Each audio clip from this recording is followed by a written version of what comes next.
The call that changed everything came at 6:13 a.m., slicing through the stale heat of a rented bedroom and the sound of someone counting money in the next room. My name is Maya Linwood, and I should not have been alive to answer any call at all. In my last life, I was a doctoral candidate in cognitive science, the kind of person who studied decisions under pressure and believed every choice could be traced like a line on a graph. Then a drunk driver turned the graph into a flat line. I woke up again inside a 17-year-old body with bruises on her arms, a cracked phone on the floor, and a household that looked at her like a walking ATM. The girl whose life I inherited was named Junie Park. In her world, she was the family's convenient disappointment, the stepmother's punching bag, the father's silent guilt, the stepbrother's target, the neighbor's gossip. Junie had been labeled average in a school that worshipped rankings, and once a label is attached in a small city, people stop checking whether it fits. The cruel part was that Junie had begun to believe the label herself. Her notebooks were full of unfinished problems and small apologies written in the margins, as if she owed the page an explanation for not being better. I didn't come back with superpowers or prophetic dreams. I came back with a mind trained for systems and a memory of what it felt like to die with work unfinished. That first morning, while Junie's stepmother, Valerie, rattled a list of expenses she wanted covered by Junie's future scholarship money, I sat at the kitchen table and listened like a surgeon listens to a heartbeat. There was no love in that house, only leverage. Valerie's plan was obvious. Harvest any prize money Junie earned, use it to buy a shiny future for her son, dress it up as family progress, and leave Junie with gratitude as payment. Junie's father, Mark Park, stood behind Valerie like furniture, staring at the floor. He was not stupid. He was just practiced at surrender. He had remarried after Junie's mother died, then slowly handed Valerie the steering wheel of his life because conflict exhausted him. When Junie was bullied at school, he told her to endure. When Valerie took her birthday money, he said it was temporary. When the bruises appeared, he said Junie must have been careless. He wasn't cruel. He was worse. He was absent while standing right there. At school, Junie's nemesis was a girl named Sienna Hart, daughter of the regional education director. Sienna wore influence the way other people wore perfume. The teachers laughed at her jokes. The principal avoided her gaze. Students who wanted safety orbited her like moons. Sienna's favorite sport was humiliation delivered with a smile, and Junie had been her favorite target for years. In the old timeline, Junie would have kept her head down, survived the final exams, and then been robbed of credit the moment she succeeded. In my timeline, I refused to be a quiet character. I started with small, boring changes, the kind that actually move reality. Sleep, food, repetition. I reorganized Junie's study plan into measurable blocks, built error logs, and treated the exam like an engineering problem. Valerie mocked me for studying. Sienna mocked me for showing up to class early. I let them. Noise is irrelevant when your output improves. The first person to notice the change was my homeroom teacher, Miss Delgado, a strict woman who had stopped expecting miracles from scholarship kids because miracles usually came with lawsuits. She watched me solve a calculus problem on the board and frowned as if she suspected a trick. When I offered to explain my steps, she didn't praise me. She simply said, "Again." So I did it again, slower, cleaner, and with 3 alternate methods. Her frown softened into something almost dangerous. Hope. The second person to notice was Sienna. She cornered me near the lockers and asked, sweetly, whether I had finally paid for tutoring. She wanted the rumor to bloom before the results did. I looked at her and replied with a question of my own. If I beat you, will you call it cheating, or will you call it destiny? The smile on her face froze for half a second. It was a small victory, but it proved an important point. She was used to people flinching. She was not used to people predicting her move. Then came the recruitment season, the annual war between universities that treated top scorers like trophies. In my previous life, I had been on a recruitment committee, cold calls, scholarship offers, campus visits, and strategic flattery. Now, I was on the receiving end. It was almost funny until I remembered Junie's life was still trapped inside Valerie's house. A week before the exam results were officially released, a number I didn't recognize called. The voice on the line was calm, young, and slightly amused, as if the caller had already read the ending. "Hello, is this Junie Park? This is Adrian Shaw from Northgate University Admissions. Congratulations in advance. Your preliminary performance indicates you qualify for our top scholarship track." He spoke like a person trained to sound neutral while holding leverage. I almost laughed because I knew the technique. Instead, I asked, "Is this an offer or an attempt to secure an asset?" There was a pause, then a quiet laugh. "Both, if we're honest," Adrian admitted. He offered to visit in person to help me complete enrollment paperwork early, explaining that rival universities might pressure me into changing my choice. In my head, I translated. They feared losing me. In Valerie's head, I knew. A different translation would appear. Money. Valerie's eyes lit up the moment she heard scholarship track. That night, she cooked more food than I had seen in that kitchen all year. She sat beside me like a loving parent and suggested, with theatrical softness, that if I received prize money, it would be wise to invest in the family. Her list was pre-written: a private program for her son, a new car for Mark, a vacation for herself, a larger apartment. She said it like it was already agreed upon. The only missing item was my signature. I didn't argue. I didn't raise my voice. I simply asked her to send the plan in writing for budgeting. People like Valerie love paperwork until it becomes evidence. She hesitated, then typed a summary anyway, because she believed she controlled the outcome. That message became my first brick. When Adrian arrived 2 days later, he didn't come alone. He brought a folder, a laptop, and an older woman with sharp eyes who introduced herself as Counsel Kim, legal advisor for scholarship recipients. The look on Valerie's face was priceless. She had expected a gullible administrator with brochures. She received a legal professional who asked polite questions about Junie's guardianship and the handling of educational funds. Valerie tried to charm them. Mark tried to vanish. I sat quietly and watched Adrian watch the room. He was the type of person who noticed everything. The way Valerie touched Mark's arm to control him, the way Mark avoided my gaze, the way the stepbrother, Owen, hovered near the doorway like he was waiting for orders. When Counsel Kim asked where Junie's mother's savings were kept, the kitchen air sharpened. Valerie answered too quickly. Mark answered too late. Adrian's pen stopped moving. He had found the hidden fracture. After they left, Valerie exploded. She accused me of humiliating her, of acting high and mighty because a university called. She demanded I hand over my phone and the scholarship documents. I refused. She slapped me across the face hard enough to ring my ears. Mark did nothing. Owen smirked. In that moment, I understood Junie had survived not because the house was safe, but because she had learned to shrink. I stood up and said, quietly, "That was your last free hit." The next day, I filed 3 reports. One to school administration about long-term bullying with documented incidents, one to the local education inspectorate about conflict of interest involving Sienna's father, and one to a domestic abuse hotline regarding Valerie's assault. None of those reports would have mattered alone. Together, they formed a net. Systems don't collapse from a single punch. They collapse when multiple forces pull at the same weak joints. Sienna responded exactly as expected. She cornered me after class with 2 friends and accused me loudly of cheating, claiming a failure doesn't become a genius overnight. The hallway went quiet. Phones appeared. I looked at Sienna and said, calmly, "Please repeat that accusation while the camera is recording clearly, and please state your full name." Her friends hesitated. Sienna's confidence wobbled. People with power hate formal statements. They prefer insinuation, because insinuation cannot be prosecuted. When the official exam results dropped, my name sat at the top of the regional ranking. The school tried to celebrate me like a mascot. The principal wanted photos. Teachers wanted interviews. Students wanted proximity. Valerie wanted the money. Owen wanted the bragging rights. Mark wanted peace. Sienna wanted the narrative to reverse reality.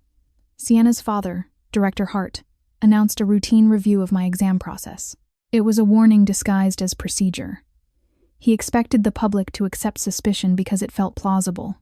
A girl labeled average rising too fast. But I had spent months building a paper trail. I had my practice exams, my tutoring free schedule, my library sign-in logs, my recorded study sessions, and witness statements from Miss Delgado and the librarian. More importantly, Adrian had quietly helped me file a request for independent proctoring data access the moment he sensed political pressure. Recruitment committees are not naive. They know what institutions do to protect their reputations. The investigation became a stage. Sienna tried to perform innocence while feeding anonymous posts online. Valerie tried to perform motherhood while hinting that I was ungrateful and unstable after my mother died. Mark tried to perform authority by shouting at me in front of relatives, calling me disrespectful. I recorded everything. I learned in my previous life that when someone tries to control your story, you take the microphone and turn it into a recorder. The twist came from a place I hadn't predicted. Owen, Valerie's son, was not intelligent, but he was greedy and careless. He overheard Valerie talking to one of Sienna's friends about a payment for testimony, and he stole the envelope before anyone else could. He spent part of it gambling online, then tried to launder the rest through a fake tutoring receipt. The transaction trail was sloppy enough for Counsel Kim to follow. Once the money trail existed, Director Hart could not bury the case without burying himself. A special audit team arrived from the provincial capital, and suddenly the system that had protected Sienna became a spotlight that burned her. They found not only attempts to frame my exam, but older irregularities, forged transfer records, admissions favors, and a pattern of complaints quietly resolved with donations. Sienna's father had been selling outcomes while pretending to protect fairness. Valerie, sensing the ground shift, tried her oldest weapon, drama. She collapsed at home, clutching her chest, screaming that I had driven her to illness. Mark rushed her to the hospital and blamed me, slapping me in a hallway where nurses could see. He demanded I apologize. His handprint burned on my cheek. I looked at him and felt something close to pity. Not for him, but for the version of Junie who had once thought a father's love could be earned by endurance. This time I did not apologize. I asked for a nurse to note the injury, requested security footage, and told Mark that if he touched me again, I would file assault charges. Mark's anger turned into panic. He had spent years believing his authority was permanent. He had not noticed the world changing beneath his feet. While Valerie stayed in the hospital to perform sickness for sympathy, I executed my practical exit. Counsel Kim helped me open a protected account for scholarship funds and emergency support. Adrian arranged temporary housing with a university partner program for at-risk students. Miss Delgado signed the recommendation that allowed me to enroll early. The paperwork was not romantic, but it was freedom written in ink. The day I moved out, Valerie screamed that I was a wolf raised in her home, an ungrateful thief who owed her everything. Owen yelled that I had ruined his life. Mark begged me to think of the family. I stood at the doorway with one suitcase and said, Junie owed you obedience because she wanted love. I owe you nothing because I want a future. The legal consequences landed like weather. Director Hart resigned, then was arrested on corruption charges tied to educational misconduct. Sienna's online accusations became evidence in a defamation case. Valerie was ordered to return funds she had misappropriated from Junie's mother's estate. Owen's gambling debts surfaced, and the relatives who had once praised Valerie stopped answering her calls. None of it happened because I was special. It happened because I treated injustice like a system to be audited, not a wound to be wept over. Northgate University was colder than my city, and the campus was huge enough to make my problems feel small. For the first time, I lived in a place where nobody knew the label average attached to Junie. I attended lectures, joined a research lab, and slept without flinching at footsteps in the hallway. Adrian stayed in touch, partly as an admissions mentor, and partly as someone who enjoyed sparring with me in conversation. He was brilliant in a way that was quietly dangerous, the kind of competence that doesn't need applause. One evening, after a scholarship ceremony, he admitted he had taken the recruitment job because he liked collecting rare mines.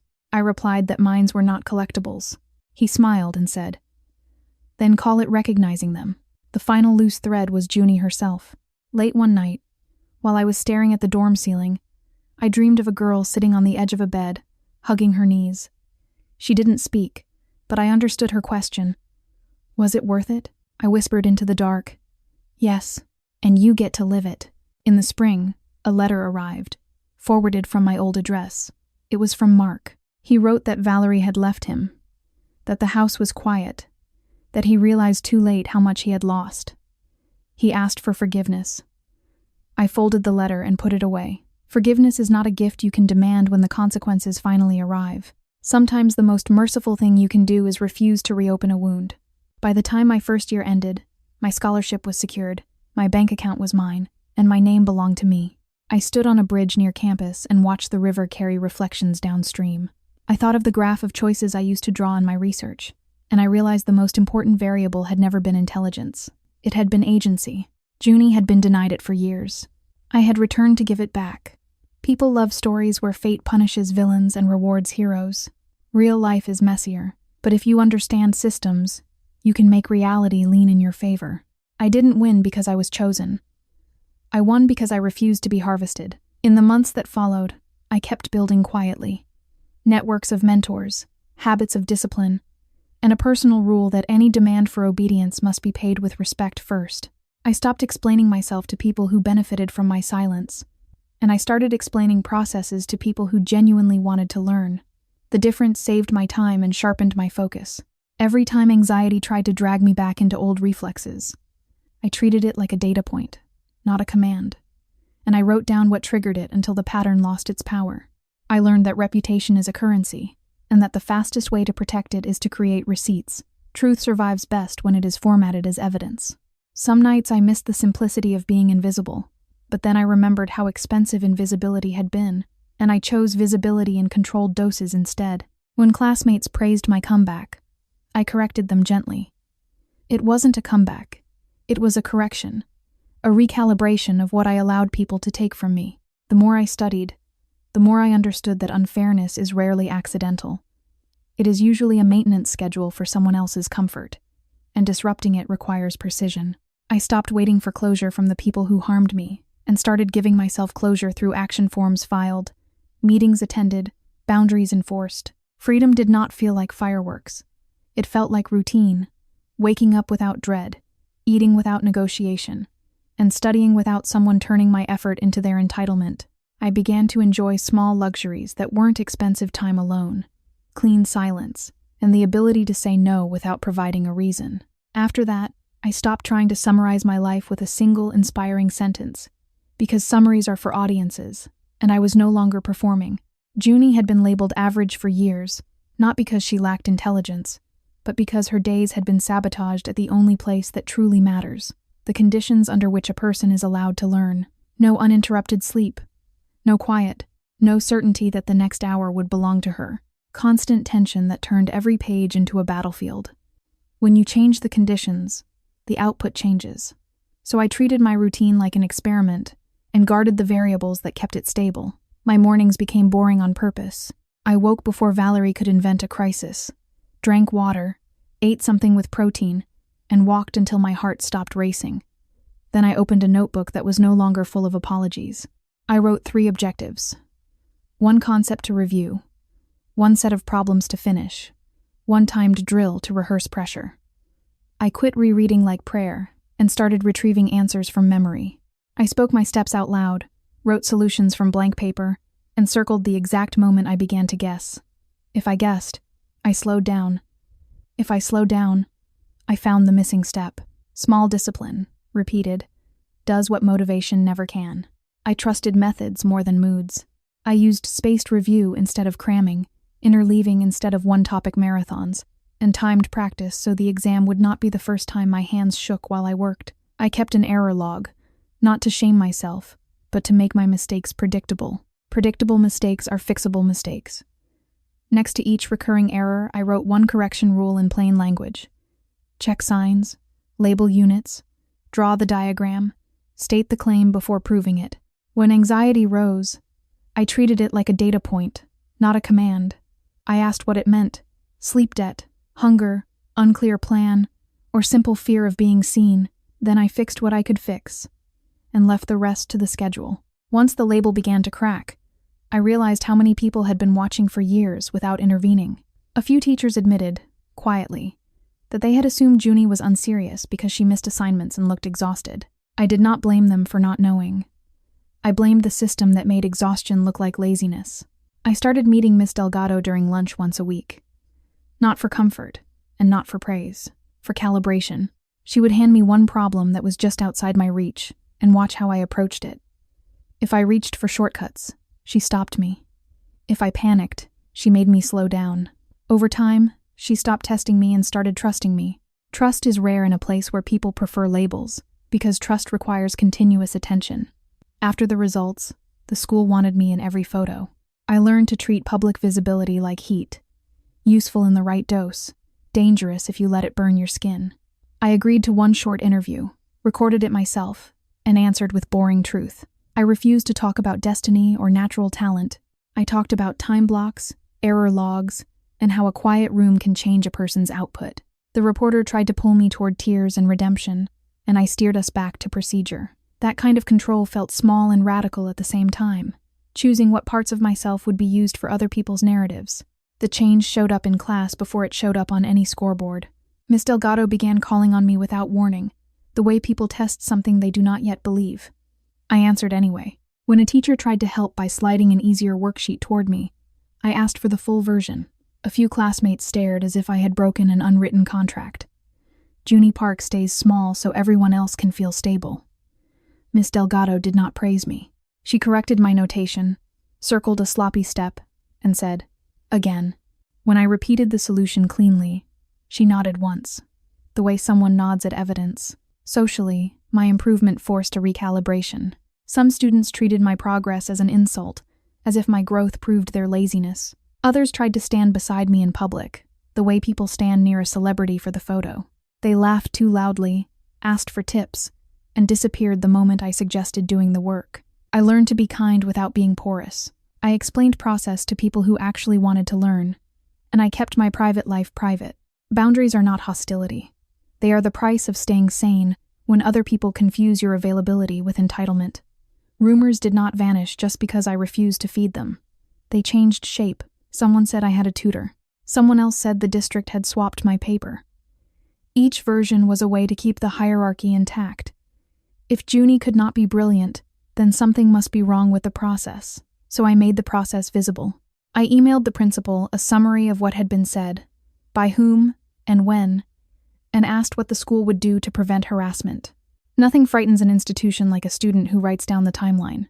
The principal responded with a careful message about community standards, and I responded with a careful request for the exact policy clause. That exchange did not make me popular. It made me harder to target. When the defamation case moved forward, it was less dramatic than movies make it. It was waiting rooms, quiet questions, and attorneys who spoke in sentences designed to survive being read aloud. I answered the way I answered exams, with clarity and documentation. Dates, screenshots, witness names, the exact wording of Sienna's posts. Sienna tried to cry. Director Hart tried to look offended. Valerie tried to claim ignorance. None of it mattered as much as the record, because the record does not care who looks convincing. That was the strange gift of the whole ordeal. I learned to trust what can be verified more than what can be performed. Attention arrived next, and attention is never neutral. The school wanted an assembly speech. The principal wanted photos with a banner. A local paper asked for an interview. People who had ignored Junie suddenly spoke as if they had always believed in her. I recognized the pattern immediately. Institutions love success stories because success can be used to launder responsibility. So I set terms. I asked for questions in writing. I asked who would approve the final quotes. I asked whether my full name would be printed, and what they would do to keep my address out of it. When the principal asked me to inspire other students, I kept my answer deliberately unromantic. I spoke about error logs, timed practice, and sleep. If they wanted a miracle, I refused to provide one. I wanted my work to be repeatable, not mythical. The regional exam itself felt almost anticlimactic, which is how preparation should feel. The bus left before sunrise, windows fogged with breath and nerves. Students whispered formulas like charms. Sienna sat perfectly composed, as if the outcome had already been promised to her. At the testing center, proctors checked IDs, assigned seats, and paced the aisles with the seriousness of people guarding a border. When the booklet landed on my desk, I inhaled once, exhaled once, and wrote my plan at the top of the scratch page. Easy points first, hard points later, no ego. I marked problems by difficulty, collected what I could quickly, and returned to the harder ones with a clear head. Halfway through, my hands trembled. I pressed my feet into the floor, slowed my breathing, and kept writing. The solution did not care about my fear. When the results posted, my body waited for punishment, because Junie's past had trained it to expect a slap after every good thing. The website stalled under traffic, refreshed, stalled again, and then the list loaded. Junie Park sat at the top of the regional ranking. For a moment I could not move. Then sound returned. Teachers shouting my name, students crowding, the school's account posting a celebration before I had fully processed what I was seeing. The principal called it a proud moment for our community, as if the community had not spent years keeping Junie small. I let myself feel the victory anyway. Privately. The way you drink water after a long drought. Then I went back to procedure. I saved screenshots. I saved timestamps. Success is a fact, but in a town like mine, Facts are safer when they come with receipts. Sienna moved faster than the congratulations. She did not accuse me cleanly. She insinuated, because insinuation spreads without accountability. It's surprising, she said, smiling like concern. Don't you think the timing is weird? She wanted the rumor to move on its own, as if it had no author. I refused to participate. The second time she tried it, I asked her to repeat the claim clearly and to state her full name. Her friends hesitated. Sienna's confidence wobbled. Power hates formal statements. It prefers hints, because hints cannot be prosecuted. She made a joke instead, and the joke landed heavy and obvious. From that day forward, she stopped speaking in corridors and started speaking only in places where she could pretend she had said nothing at all. Director Hart announced a routine review days later, and the word routine was the tell. This was reaction dressed as procedure. He expected me to panic, because panic makes mistakes, and mistakes are how they rewrite truth. I treated the review the way I treated any system that tries to trap people in ambiguity. I demanded clarity. I asked for the written policy that triggered it, the criteria they would evaluate, the names and roles of the panel, the record-keeping procedure, and the deadline for a decision. I requested that questions be documented, and that any alleged irregularity be stated as a formal allegation, not as a concern. The meeting took place under humming fluorescent lights. Director Hart sat at the head of the table with practiced patience. 2 teachers, a proctor, and a district representative were present. They began with vague questions, and I answered with boring specifics. Study schedules, teacher sign-offs, practice logs, and the simple fact that improvement happens when you finally get to work in peace. A real investigation asks sharp questions.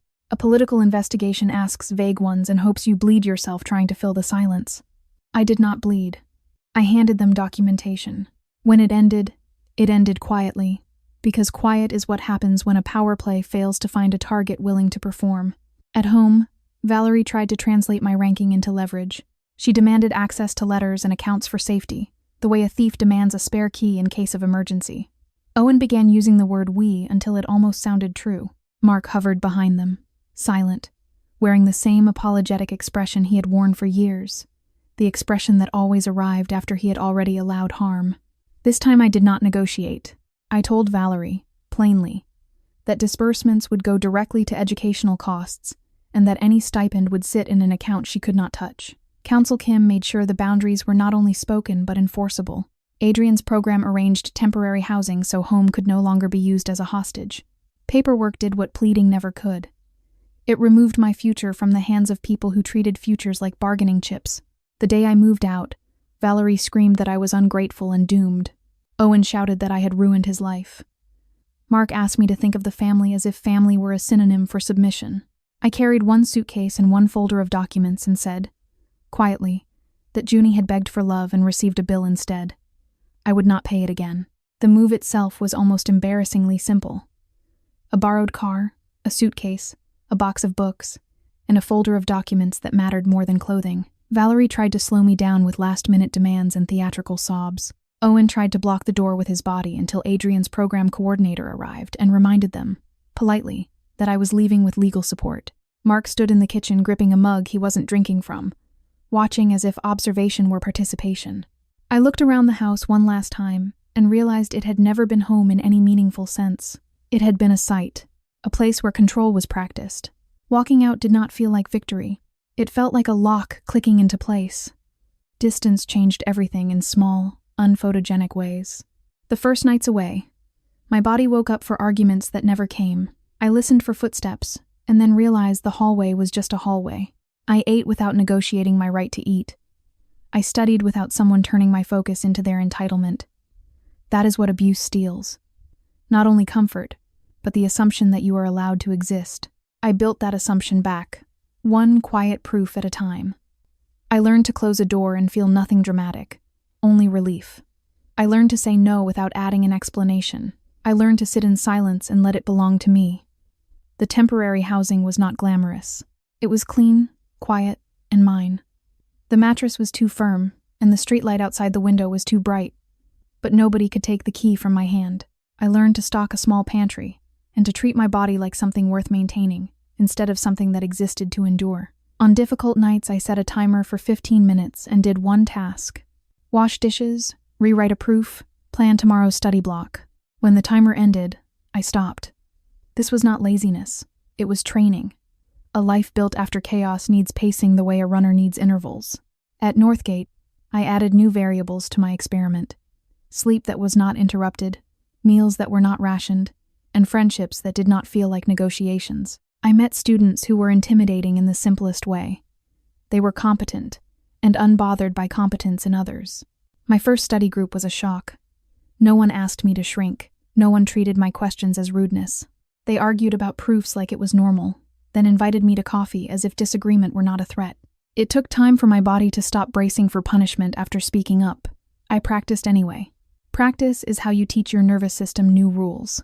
In the lab, the work pulled me into a familiar rhythm. I handled data sets, wrote clean notes, and learned the politics of academia without letting it become my identity. When I presented my first update, my hands shook the way they had on exam day. I wrote one sentence at the top of my notepad. Do the next step. I explained the rationale, the controls, the limitations, and what we should test next. Afterward, the supervising grad student said, with casual respect, that my documentation saved them hours. It was the kind of compliment I could accept without flinching, because it was about work, not worth. Adrian, for his part, stayed consistent. He did not try to rescue me. He did not try to own the story. He simply kept showing up with useful information and clean boundaries. When he offered introductions, he asked first. When he suggested opportunities, he made the requirements explicit. I told him once that people often confuse mentorship with possession. He nodded and said, "Possession is sloppy. I prefer consent." That sentence stayed with me. Consent is a system too. It can be honored or violated, and you can build environments where honoring it is the default. Northgate University was colder than my city, and large enough to make my old world feel like a cramped box I had finally outgrown. The first lecture hall I entered held hundreds of students, none of whom knew Junie's label. Anonymity felt like oxygen. I sat near the front because I could. I asked questions without rehearsing whether curiosity sounded rude. In the lab, my previous life returned as muscle memory. Hypotheses, controls, documentation, detailed enough that someone else could replicate it. Data did not gossip about me. It only responded to what I did. My first assignment was modest, but it mattered. Clean a dataset, annotate variables, explain the outliers. I did it meticulously and earned something I valued more than praise. Trust. Adrian stayed in my orbit, sharp and controlled. When he joked about collecting rare mines, I told him mines were not trophies. He did not argue. Then I'll call it recognizing, he said, and protecting the pipeline. It was the closest he came to admitting care. Before the semester ended, I wrote Miss Delgado an email that said what neither of us had ever said out loud. I thanked her for refusing to soothe me with false comfort, and for insisting on standards when everyone else offered labels. She replied with 2 lines. Keep your notes. Keep your boundaries. Then, as if she couldn't help herself, she attached 3 harder problems and wrote, for fun. It was the most affectionate thing she ever did, and it made me laugh for the first time in weeks. At Northgate, the scholarship office felt like a different universe from my old school. Forms were clear, deadlines were explicit, and policy meant something you could actually read. I met with an advisor who explained disbursements, work-study options, and emergency funds without treating me like a charity case. For the first time, adulthood looked less like a threat and more like a set of levers I could learn to use. I signed documents with steady hands and kept copies of everything. Even in a healthier place, documentation is a kind of self-respect. I began to notice how often people mistake suffering for character. Back home, adults had praised Junie most when she endured quietly. At Northgate, nobody praised endurance. They praised clarity. If you were struggling, you asked for help. If you needed accommodations, you requested them without shame. That cultural shift was as important as any lecture. It taught me that dignity does not require permission. It requires practice. In quieter moments, I confronted the weird fact of my own existence. Maya Linwood's mind in Junie Park's life. I did not treat Junie as a costume, and I did not treat Maya as a ghost. I treated them as a partnership with a shared objective. Survival plus growth. Some days I wrote Junie at the top of my journal and addressed her directly, thanking her for the endurance that kept this body alive long enough for me to arrive. Other days I wrote Maya and reminded myself that brilliance without agency is just another kind of cage. Over time, the distinction mattered less. A name is a handle. The life is what you build with it. Somewhere along the way, I stopped reacting to the word average as if it were a curse. I began to hear it for what it usually is, a lazy shorthand people use when they don't want to describe context. Average is not a verdict. It's a snapshot taken without lighting, without history, and without compassion. Once I understood that, the insult lost its teeth. I could acknowledge what Junie had been forced to be and still refuse to stay there. Progress did not require me to erase the past. It required me to stop letting the past write the rules.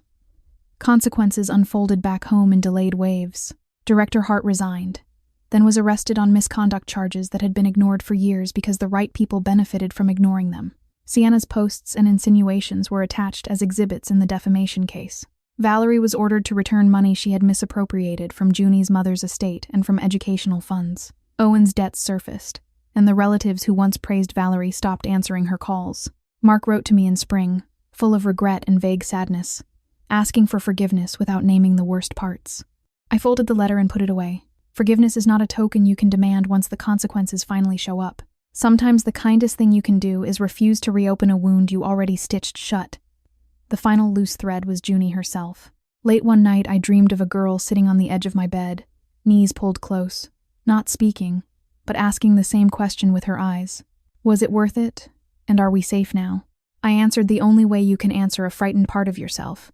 With evidence, a locked door, an account with only my name, a schedule that belonged to me, ordinary peace. In late spring, I walked to the bridge near campus and watched the river carry reflections downstream. My old research brain wanted to turn everything into a model of variables and outcomes. My new life did not need a model. It needed a promise. I promised that I would never again confuse someone else's comfort with my obligation, and I would never again let gratitude become a chain. Junie had been denied agency for years. I had returned to give it back, one documented, repeatable day at a time. I also made a deliberate choice to leave some doors closed. Mark's letter sat in a drawer. Valerie's number stayed blocked. Owen's attempts to contact me through relatives went unanswered. People told me closure was important. I learned that closure is not always a conversation. Sometimes it is a decision. Every time I felt the pull to explain myself to them, I asked a simpler question. Would this explanation change their behavior, or would it only give them access to my attention? Most of the time, the answer was clear. My attention was the last resource I was willing to let them steal. On the night I walked to the bridge near campus, the air smelled like wet grass and cold stone. The river carried city lights in broken pieces, the way it carries everything. Fragments first, then whole reflections, then nothing at all. I leaned on the railing and let the quiet settle into my bones. In my old life, I would have turned the scene into a model, a graph, a neat explanation of cause and effect. In this life, I let it be simpler. I told myself, silently,